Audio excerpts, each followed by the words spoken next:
దేవుణ్ణి పట్టుదలగా మనం అనుసరిస్తే లేదా దేవుని మార్గాలను తూచా తప్పకుండా మనం పాటిస్తే దేవుడు చేసే ఆశీర్వాదకరమైన కార్యము ఎంతటి క్రూరత్వపు కీడునైనా మన పక్షముగా ఉండి మేలుగా మార్చే దేవుడు మన దేవుడు.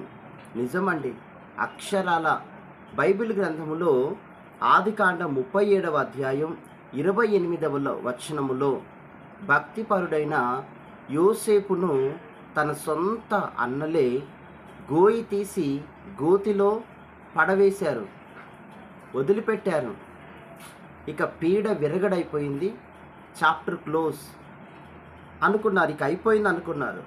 కానీ అతని పక్షముగా ఉన్న దేవుడు మౌనంగా లేడు.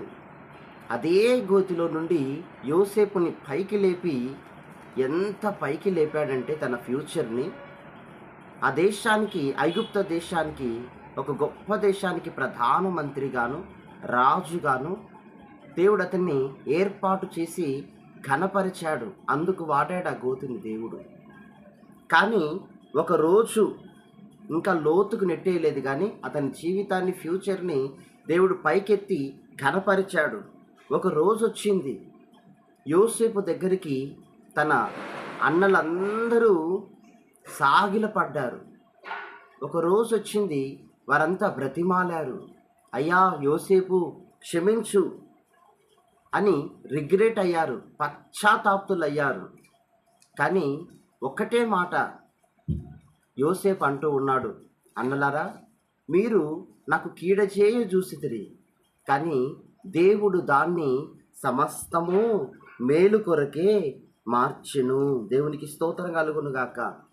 ప్రియ దేవుని బిడ్డ, యవనస్తులారా, మీ వ్యక్తిగత జీవితంలో ఏదైనా కష్టము గుండా, నష్టము గుండా, బాధల గుండా వెళ్తున్నట్టు మీరు కనబడుతోందేమో మీకు ఆ మార్గాలు. కానీ మీ పక్షముగా ఉన్న దేవుడు, ఆయన ఊరకయే ఉండడు, కానీ ఆయన మిమ్మలను ఉన్నత స్థానానికి తప్పకుండా ఆయన తీసుకొని వెళతాడు. కానీ అటువంటి క్లిష్ట మార్గాలు మీరు వెళ్ళేటప్పుడు కేవలం దేవుని సహాయాన్ని కోరాలి. కేవలము దేవుని తట్టి మీరు చూచే అనుభవములో ఉండాలి. ఆయన్ని గట్టిగా పట్టుకోవాలి. ధైర్యము, ఆదరణ, దాటించువాడు, గెలిపించువాడు ఆయనే. ఆయనే మనకు ప్రధాన కాపరి అని, ఆయనపై సమస్తం ఆధారపడి ఉంది అని మనం సమస్తాన్ని దేవునికి సమర్పించినప్పుడు అన్ని విషయాలు మనకు మేలుకరముగా మార్చే దేవుడు ఈ దేవుడు. అందుకే దేవుణ్ణి మనం గట్టిగా పట్టుకోవాలి. ఈ రోజున కష్టం వచ్చిందేమో, చాలా వేదన గుండా వెళ్తున్నామేమో, కానీ అంత దీవెన అనుభవిస్తావు ఒక రోజున. ఈ రోజున చాలా అవమానాల గుండా వెళ్తున్నావేమో, దేవుడు నీ కోసం ఘనతను సిద్ధపరచబోతున్నాడు. అంత ఘనతను నువ్వు చూస్తావు. ఈరోజు చెయ్యని వాటికి నిందను మోస్తున్నావేమో, కానీ అంతకు మించిన ఘనతను నువ్వు చూస్తావు.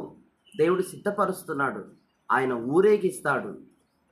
తప్పక ఆయన నీ పక్షముగా ఉండి దేవుడు ఈ కార్యాలన్నిటినీ జరిగించే వరకు మౌనముగా ఉండడు. God bless you. ఈ మాటలు మీలో స్థిరపరచబడునుగాక. ఆమేన్.